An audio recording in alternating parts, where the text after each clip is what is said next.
Hello बच्चों, मैं आपका फिर से एक बार स्वागत करता हूं आपके और अपने यूट्यूब चैनल औरम एजुकेटर्स में। आइए आज हम जानते हैं कि कार्बन एवं उनके यौगिक किस तरीके से बनते हैं, कार्बन क्या होता है डिटेल में समझेंगे। चलिए स्टार्ट करते हैं यहाँ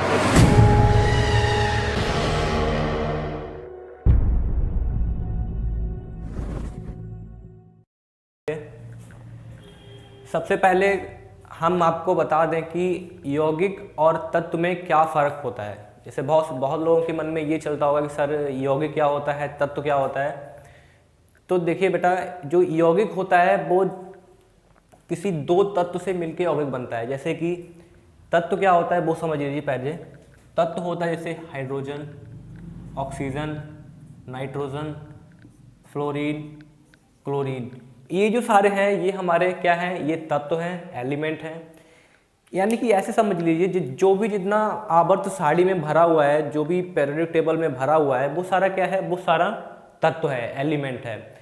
अब उससे जैसे जो मिलके बना होता है उसको हम कंपाउंड बोलते हैं या यौगिक बोलते हैं। जैसे हाइड्रोजन और ऑक्सीजन मिलके क्या बनाता है, जल बनाता है, H2 हो गया, PCl3 हो गया, PCl5 हो गया, NaCl हो गया। NaCl में यहाँ पे सोडियम और क्लोरीन मिलके आपस में क्या बनाते हैं, नमक बनाते हैं, सोडियम क्लोराइड बनाते हैं। यहाँ पे Na एक तत्व है और क्लोरीन भी एक तत्व है। यहाँ पे एक तत्व ये, एक तत्व ये, यहाँ पे दो एलिमेंट से मिलके क्या बनाया, यहाँ पे एक कंपाउंड बना दिया, एक यौगिक बना दिया। चलिए आइए अब जानते हैं कार्बन के बारे में। तो कार्बन का जो संकेत होता है, जो सिंबल होता है वो C होता है। इसका जो परमाणु क्रमांक होता है वो 6 होता है या 6 होता है, और जो इसका जो परमाणु भार होता है वो यहाँ पे 12 होता है या 12 होता है।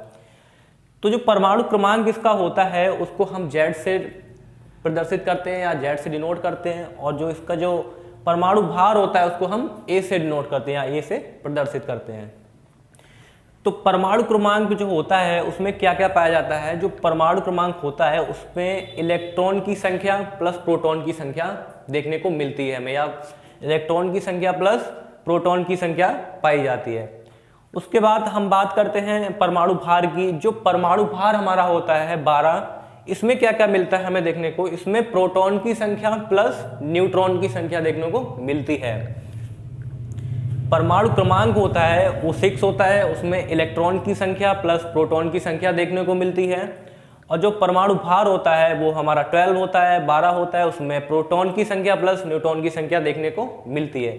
जैसा कि हमने यहाँ पे देखा कि परमाणु क्रमांक को हमने Z से डिनोट किया, तो यहाँ पे जो परमाणु क्रमांक है उसको हम Z से डिनोट कर देंगे। और इसमें क्या क्या मिलता है हमें, प्रोटॉन की संख्या मिलती है, तो Z इक्वल टू क्या हो जाएगा, P हो जाएगा यहाँ पे। फिर यहाँ पे हमने देखा जो परमाणु भार होता है हमारा उसको हमने A से रिप्रेजेंट किया या A से प्रदर्शित किया यहाँ पे। तो जो परमाणु भार है हमारा उसको हमने यहाँ से A से प्रदर्शित कर दिया।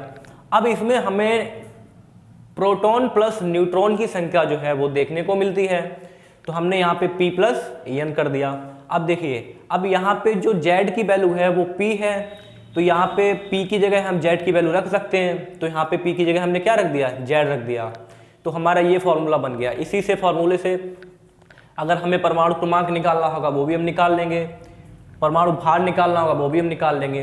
इसी फॉर्मूले से हम दोनों चीज़ें निकाल लेंगे। उसके बाद हम बात करते हैं इसके इलेक्ट्रॉनिक विन्यास की, सिर्फ कार्बन के इलेक्ट्रॉनिक विन्यास की। और जो इसका इलेक्ट्रॉनिक विन्यास जो होता है वो हमेशा परमाणु क्रमांक के अकॉर्डिंग लिखा जाता है। जितना उसका परमाणु क्रमांक होगा या एटॉमिक नंबर जितना होगा उतना ही हम उसका इलेक्ट्रॉनिक विन्यास लिखेंगे। तो हमारे पास कार्बन है, कार्बन का परमाणु क्रमांक 6 होता है, तो हम यहाँ पे 2 और 4 लिख देंगे। देखिए, जो इलेक्ट्रॉनिक विन्यास होता है वो एक तरीके से हमारा इस कोष में होता है। यहाँ पे ये हमने स्ट्रक्चर बनाया, एक संरचना सूत्र बनाया यहाँ पे। इसमें प्रोटॉन प्लस न्यूट्रॉन है, प्रोटॉन प्लस न्यूट्रॉन है।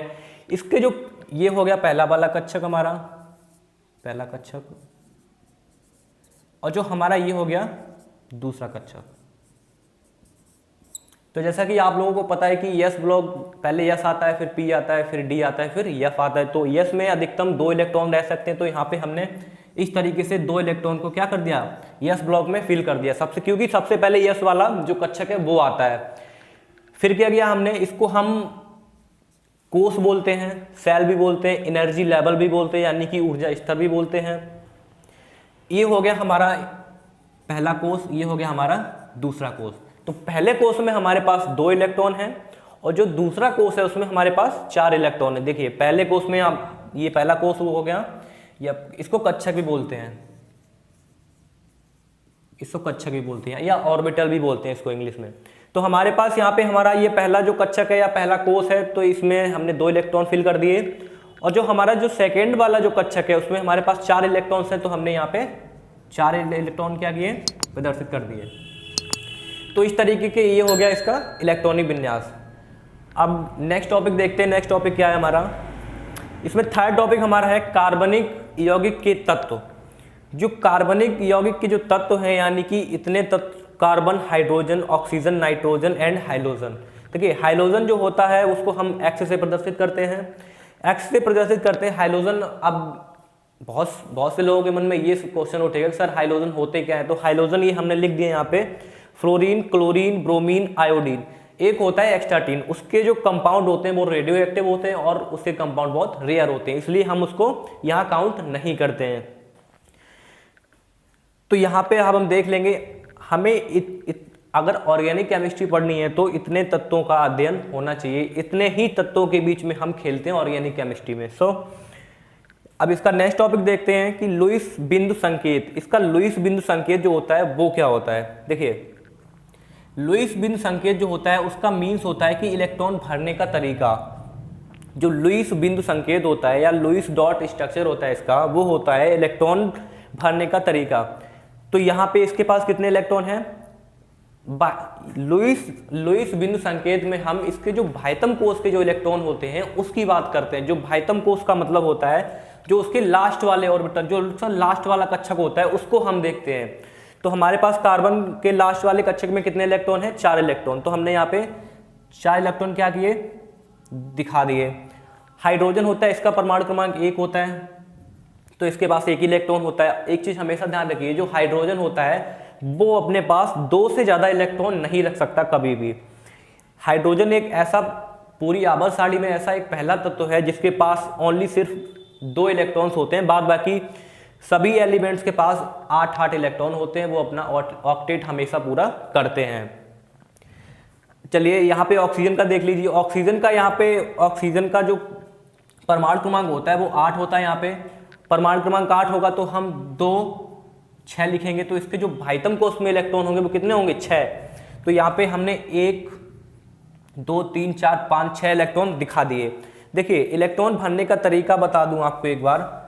जैसे कि यहाँ पे ये ऑक्सीजन है, ऑक्सीजन है तो यहाँ पे पहले ये 1 होगा, 2 3 4, 4 तक हम एक एक करके इसमें भरेंगे। 4 तक जो है हम एक एक करके इलेक्ट्रॉन भरेंगे, बाद में फिर पेयर में बनने लगते हैं, यानी कि युग्मित होने लगते हैं। फिर यहाँ से 5, फिर यहाँ से 6, तो इस तरीके से इलेक्ट्रॉन भरे जाते हैं। कोई भी तत्व हो उसमें 4 तक हम एक एक करके इलेक्ट्रॉन भरते हैं, 4 के बाद फिर युग्मित होने लगते हैं इलेक्ट्रॉन। नाइट्रोजन का देख लीजिए, नाइट्रोजन के पास भाइतम कोष में 5 इलेक्ट्रॉन होते हैं, तो यहाँ पे 2 3 4 5। हाइड्रोजन के पास हमेशा 7 इलेक्ट्रॉन होते हैं। क्लोरीन देख लीजिए, क्लोरीन का जो परमाणु क्रमांक होता है वो 17 होता है, तो इसका हम इलेक्ट्रॉनिक विन्यास इस तरीके से लिखेंगे, 2 8 7, 2 8 7। इस तरीके से इसका इलेक्ट्रॉनिक विन्यास लिखेंगे। इसके भाइतम कोष में कितने इलेक्ट्रॉन हैं, 7 इलेक्ट्रॉन है। तो 7 इलेक्ट्रॉन जो है हम यहाँ पे फिल करेंगे। तो हमने यहाँ पे क्लोरीन, फ्लोरीन, ब्रोमीन, आयोडीन की जगह हमने एक्स लिख दिया है, क्योंकि हम हाइड्रोजन को एक्स से रिप्रेजेंट भी करते हैं, इसलिए हमने एक्स लिख दिया यहाँ पे। चलिए इलेक्ट्रॉन देख लेते हैं, 1 2 3 4 5 6 7। जैसा कि हमने आप लोगों को बताया भी कि जो 4 तक इलेक्ट्रॉन भरने का तरीका है वो एक एक होता है, कि हम एक एक करके भरेंगे 4 तक। फिर 5वां जब इलेक्ट्रॉन आएगा किसी कक्षक के अंदर, किसी ऑर्बिटल के अंदर, तो वो क्या होगा, वो इलेक्ट्रॉन पेयर में जाएगा फिर, यानी कि युग्मित होने लगता है। तो आप इसका स्क्रीनशॉट ले लीजिए, अपनी कॉपी पे नोट कर लीजिए।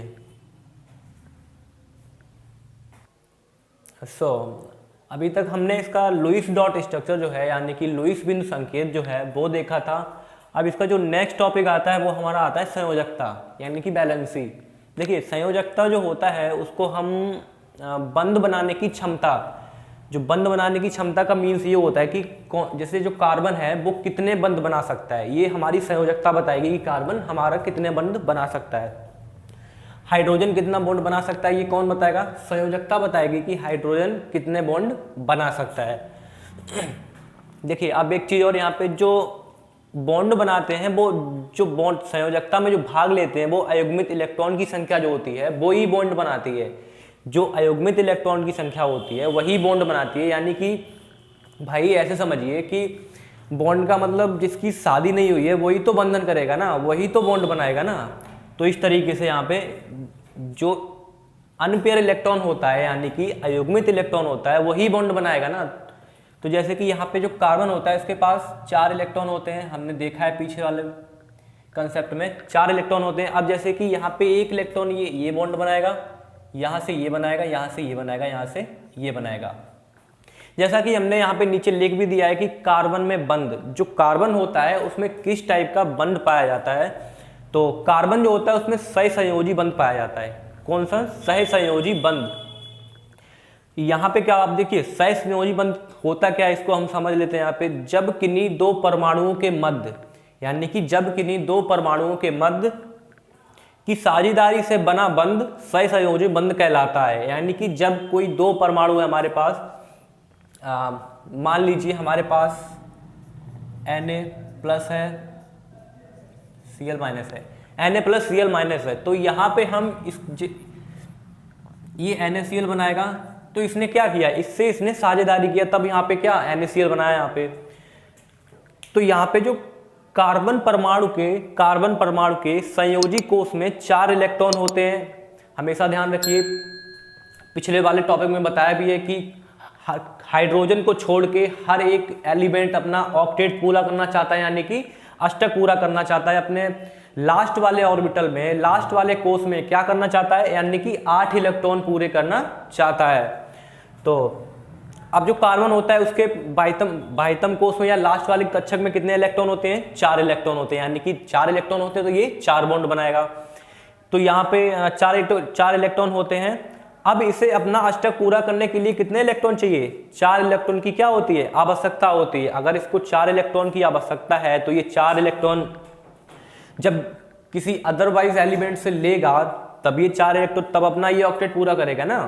तो यहाँ पे हम तो साझेदारी करेगा वो ऑक्टेट जब पूरा करेगा भाई। जैसे कि यहाँ पे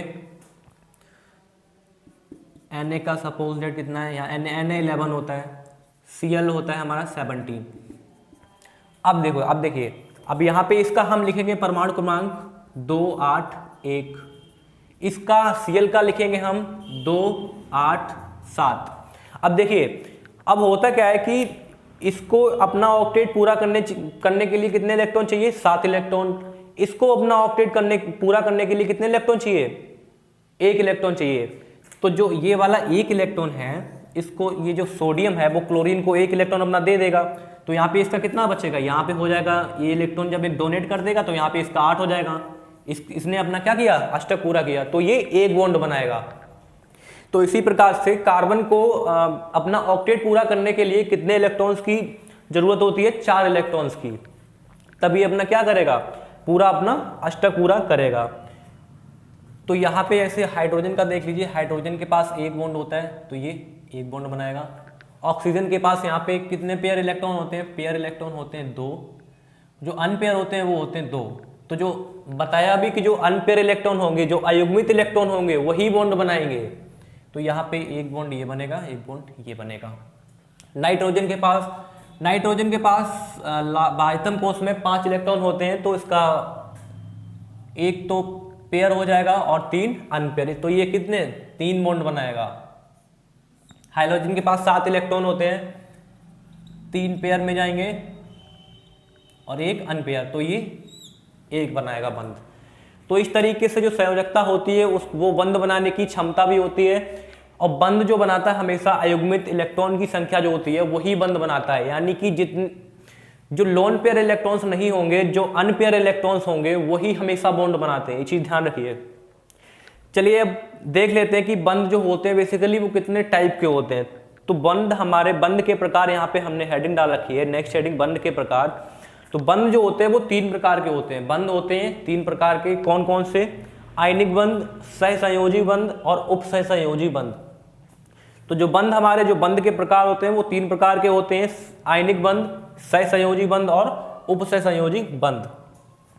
तो अब देखिए आयनिक बंध होता है, आयनिक बंध में क्या होता है, इसके अंदर क्या क्या आता है वो हम देख लेते हैं। जो आयनिक बंध होता है, इलेक्ट्रॉन के आदान प्रदान होता है, मतलब कि इसमें क्या होता है, ट्रांसफर ऑफ इलेक्ट्रॉन, यानी कि इलेक्ट्रॉन का ट्रांसफर होता है, आदान प्रदान होता है, एक दूसरे को लेते देते हैं इलेक्ट्रॉन।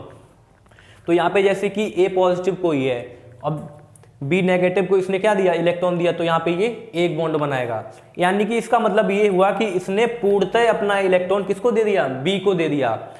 पूर्णतः का मतलब ये होता है कि पूरी तरह से अपना इलेक्ट्रॉन इसने एक किसको दे दिया, बी को दे दिया। जैसे कि यहाँ पे NaCl का एग्जाम्पल, जो यहाँ पे 2 8 1 होता है, इसका परमाणु क्रमांक 11 और यहाँ पे 1 होगा, तो जो एक इलेक्ट्रॉन होता है वो क्लोरीन को अपना पूरी तरीके से दे देता है।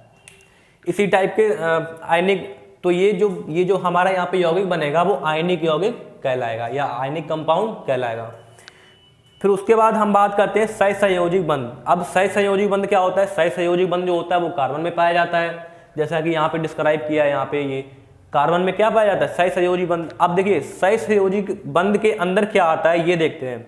इलेक्ट्रॉन की साझेदारी होती है, यानी कि partnership of electron, partnership of electron, यानी कि इसमें क्या होता है, इसमें पार्टनरशिप होती है इलेक्ट्रॉन की। तो यहाँ पे जैसे कि हम देख लेते हैं कि ए के पास एक इलेक्ट्रॉन है, एक इलेक्ट्रॉन बी के पास है। तो यहाँ पे इसने क्या किया, इसने जैसे इसको अपना इलेक्ट्रॉन एक, इसने अपना इलेक्ट्रॉन इसको दिया, तो इसको ये दे देगा, मतलब दिया तो है पर पूरी तरीके से नहीं दिया है, दिया है पर पूरी तरीके से नहीं दिया है। तो अब जैसे इसका ये है, मतलब कि ये बोलेगा कि मेरा भी है ये, और ये बोलेगा कि मेरा भी है ये।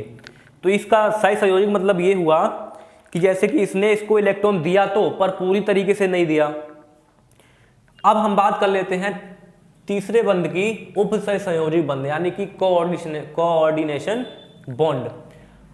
यहां पे क्या होता है, यहां पे हमने देखा था कि सहसंयोजी बंध में क्या होता था, उसने अपना दिया था पर पूरी तरीके से नहीं दिया था। अब इसमें हम देखेंगे, इसमें जो इलेक्ट्रॉन्स होते हैं, यानी कि इलेक्ट्रॉन युग्म की साझेदारी से बना बंध, इसमें साझेदारी तो होती है। अब साझेदारी होती किसकी है ये, अब देखिए यहाँ पे साझेदारी हो रही थी, किसकी हो रही थी, यहाँ पे साझेदारी एक इलेक्ट्रॉन की, यानी कि अनपेयर इलेक्ट्रॉन की। अब यहाँ पे जो साझेदारी हो रही है वो पेयर इलेक्ट्रॉन की हो रही है, युग्म की, इलेक्ट्रॉन युग्म की साझेदारी हो रही है यहाँ पे। तो इसके पास एक लोन पेयर इलेक्ट्रॉन है, अब ये लोन पेयर इलेक्ट्रॉन जो है वो इसको दे देगा, तो इसका भी रहेगा वो लोन पेयर इलेक्ट्रॉन और इस बी वाले का भी रहेगा। सो इस तरीके से हमारे ये 2 कंसेप्ट और क्लियर हुए। अब आगे के कंसेप्ट हम नेक्स्ट वीडियो में देखेंगे। तो आप इसका स्क्रीनशॉट ले लीजिए और अपनी कॉपी पे नोट भी कर लीजिए। तो अब इससे जो आगे का जो कंसेप्ट है वो हम अपनी नेक्स्ट वीडियो में देखेंगे। सो आप चैनल को सब्सक्राइब करिए और लाइक भी करिए और ज़्यादा से ज़्यादा मात्रा में शेयर भी करिए।